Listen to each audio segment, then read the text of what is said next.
Ma'rifatul Islam.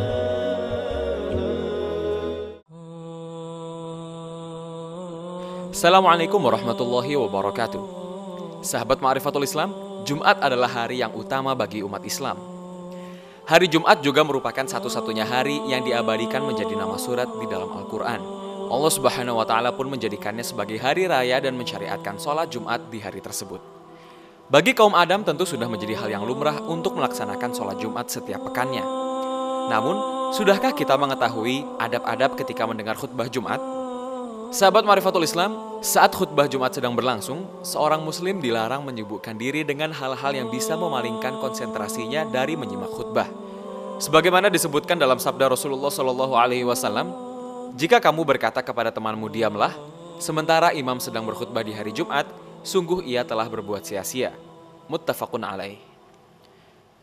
Seruan dia kepada kawannya supaya diam di saat imam sedang khutbah merupakan bentuk amar ma'ruf nahi mungkar. Namun karena dilakukan pada saat yang tidak tepat, perbuatan tersebut menjadi tidak berpahala. Bahkan justru berdampak buruk bagi pelakunya. Karena jelas di akhir hadis, Nabi SAW bersabda, Faqad lagout, artinya sungguh kamu telah berbuat sia-sia.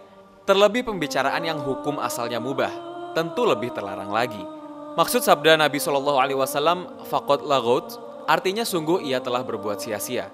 Dalam hadis di atas adalah ia terluputkan dari pahala sholat Jumat. Dalam riwayat Tirmidzi terdapat kalimat tambahan, barang siapa berbuat sia-sia, maka tidak ada pahala sholat Jumat untuknya. Dalam riwayat lain disebutkan, dan barang siapa yang berbuat sia-sia dan melangkahi pundak-pundak manusia, maka sholat Jumatnya itu hanya bernilai sholat zuhur. Hadis riwayat Abu Dawud. Sahabat Ma'rifatul Islam, hal ini bukan berarti sholat Jumatnya batal. Sholatnya tetap sah, hanya saja ia terluput dari pahala sholat Jumat. Dan cukuplah ini kerugian yang besar bagi seorang mukmin. Ada pengecualian di sini, yaitu dibolehkan bagi khotib untuk berinteraksi dengan jamaah bila memang diperlukan. Begitu pula sebaliknya, seorang jamaah boleh berinteraksi dengan sang khotib, namun ini sebatas kebutuhan saja. Artinya, jangan sampai menyebabkan konsentrasi jamaah yang lain terganggu. Seperti ini pernah terjadi di zaman Nabi SAW. Ketika beliau sedang khutbah, salah seorang sahabat masuk ke masjid kemudian langsung duduk. Lantas, Nabi SAW mengingatkan dia supaya berdiri untuk sholat tahiyatul masjid. Dalam kesempatan yang lain ketika Madinah sedang ditimpa paceklik, salah seorang sahabat meminta Nabi SAW supaya mendoakan turun hujan. Saat itu, Nabi SAW sedang khutbah Jumat.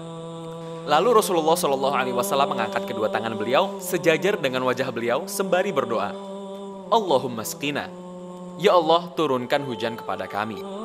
Hujan pun turun ketika itu juga sampai hari Jumat yang berikutnya.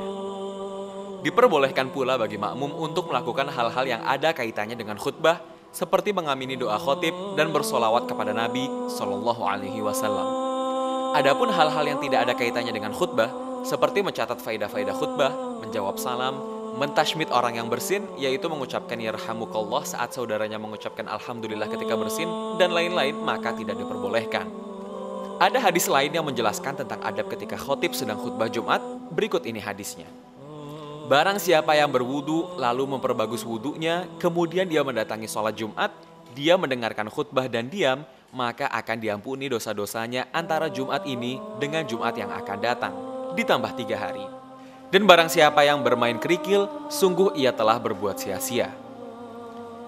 Sahabat Ma'rifatul Islam, hadis kedua ini menjelaskan tentang larangan yang berkaitan dengan perbuatan. Adapun hadis pertama tadi menjelaskan tentang larangan yang berkaitan dengan ucapan. Kesimpulannya adalah, saat khotib sedang berkhutbah, seorang makmum tidak boleh menyibukkan diri dengan hal-hal yang bisa membuyarkan konsentrasinya dari mendengarkan khutbah Jumat. Baik hal tersebut berkaitan dengan ucapan maupun perbuatan. Bagaimana dengan orang yang bermain handphone ketika khutbah Jumat?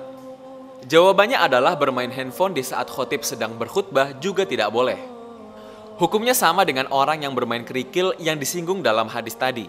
Jadi seorang yang sibuk bermain handphone ketika khotib sedang khutbah, ia juga terluputkan dari kesempurnaan pahala sholat Jumat. Bagaimana bila seseorang ingin merekam khutbah Jumat dengan handphonenya? Maka jawabannya adalah tetap terlarang bila dilakukan saat khotib sedang berkhutbah. Bila ia hendak merekam khutbah, sebaiknya dipersiapkan sebelum khotib memulai khutbah, seperti saat khotib sedang naik mimbar atau sejak sebelumnya. Yang terpenting, selama khotib belum memulai khutbah, maka dibolehkan bagi Anda untuk mengobrol atau mempersiapkan handphone Anda untuk merekam dan seterusnya. Karena konteks hadisnya berbunyi, jika kamu berkata kepada temanmu diamlah, sementara imam sedang berkhutbah di hari Jumat, sungguh ia telah berbuat sia-sia. Artinya bila imam tidak sedang berkhutbah, seperti saat sedang naik mimbar atau saat duduk antara dua khutbah, maka dibolehkan bagi Anda apa yang dilarang dalam hadis tersebut. Dan demikianlah sahabat Ma'rifatul Islam, adab ketika mendengar khutbah Jumat. Semoga apa yang telah kita saksikan bersama dapat bermanfaat dan kita amalkan di kehidupan kita. Wallahu ta'ala a'lam bishawab. Wassalamualaikum warahmatullahi wabarakatuh.